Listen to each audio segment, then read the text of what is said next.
পার্বত্য শান্তি চুক্তি ২৭তম বর্ষপূর্তি উদযাপন উপলক্ষে রাঙ্গামাটির হাপ্তাই উপজেলার ওয়াগ্গাছড়া জোন ও হাপ্তাই ব্যাটালিয়ন ৪১ বিজিবির উদ্যোগে ডিসেম্বরের ২ তারিখ সোমবার সকাল ১১টায় উপজেলার চিতমরা মেলাহাট চিংমরং বৌদ্ধবিহার রেস্ট হাউসের সামনে স্থানীয় গরিব, দুস্থ, অসহায় এবং ৩৫০ জন পাহাড়ি ও বাঙালির মাঝে বিনামূল্যে চিকিৎসা সেবা প্রদান ও ঔষধ বিতরণ অনুষ্ঠিত হয়।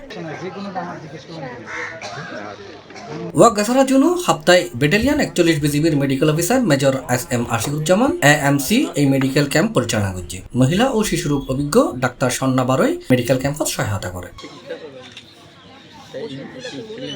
হাপ্তাই ব্যাটালিয়ন ৪১ বিজিবির অধীনে Waggachhara zone commander lieutenant colonel Mohammad Tanzilur Rahman Bhuiyan এই সময় মেডিকেল ক্যাম্প পরিদর্শন করছে এবং এটা আগত স্থানীয় গরিব, দুস্থ, অসহায়, পাহাড়ি, বাঙালি, হেডম্যান, কারবারি সহ স্থানীয় গণ্যমান্য ব্যক্তিবর্গলয় শুভেচ্ছা বিনিময় করছে। এ সময় তিনি হই বর্ডার গার্ড বাংলাদেশ সবসময় জনগণের ফাঁসে আছিল এবং থাকবে। পার্বত্য অঞ্চলত পাহাড়ি বাঙালি মিলিমিশি বসবাস করাইর আর আশা করির এই সৌহার্দ্যপূর্ণ সম্পর্ক বজায় থাকিব। তিনি আরো হই কেউ ফারা সন্ত্রাসী কার্যকলাপ চালানোর ফায়তারা করার, কেউ যদি অস্থিতিশীল করতে চায় আর কঠোরভাবে দমন করজুম আর নারা শান্তি চায়।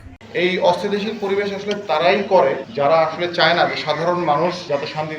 মুষ্টিমেয় কিছু গোত্র বা মুষ্টিমেয় কিছু স্বার্থান্বেষী মহল থাকে যারা কিনা নিজেদের স্বার্থ উদ্ধারের উদ্দেশ্যেই এই ধরনের অস্থিতিশীল পরিবেশ তৈরি করার চেষ্টা করে।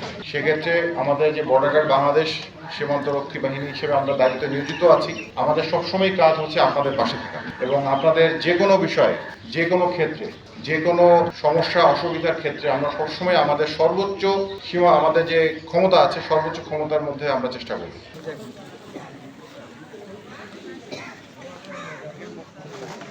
C+ চট্টগ্রাম।